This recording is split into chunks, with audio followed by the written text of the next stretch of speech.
মাধ্যমিকের পর কি? আজ তৃতীয় পর্ব। যারা সায়েন্স পড়বে না বা সায়েন্স পেল না বা কোনো বিশেষ কারণবশত সায়েন্স নিতে পারছে না, তারা তাহলে কি সব বানের জলে ভেসে যাবে? না, মোটেই না। তাদের জন্য রয়েছে আর্টস ও কমার্স বিভাগ। এছাড়াও আরও অন্যান্য বিভাগ রয়েছে, সেগুলো নিয়ে পরে আলোচনা করব। আজকে আমরা আলোচনা করব আর্টস ও কমার্স নিয়ে। অনেকে বলে এবং বলবেও যে আর্টস কমার্স পড়ে কি হবে, ওতে কোনো ভবিষ্যৎ নেই।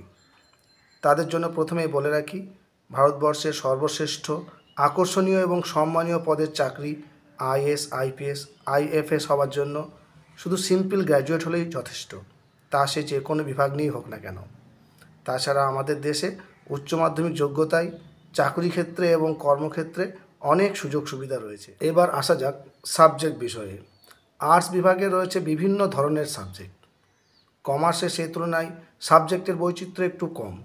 যাই হোক, দুটো বিভাগ মিলে প্রচুর ধরনের সাবজেক্ট রয়েছে, তাই ভবিষ্যতে বিভিন্ন বিষয়ভিত্তিক পড়াশোনা করার সুযোগ সুবিধাও থাকছে অনেক বেশি।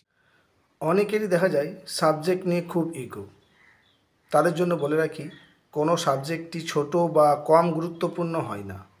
মন দিয়ে পড়াশোনা করে নিজের যোগ্যতা প্রমাণ করতে পারলেই সব সাবজেক্টই হয়ে ওঠে গুরুত্বপূর্ণ। ছোট্ট করে একটা কথা বলে রাখি, সায়েন্স পড়া বহু ছেলে মেয়ে বেকার হয়ে ঘুরে বেড়াচ্ছে, অথচ খুব সাধারণ মানের ছেলেমেয়েরা দর্শন, রাষ্ট্রবিজ্ঞান, যেগুলোকে লোকে তুচ্ছ সাবজেক্ট ভাবে, সেই সব সাবজেক্ট নিয়ে পড়াশোনা করে দিব্যি স্কুল কলেজে শিক্ষকতা করছে।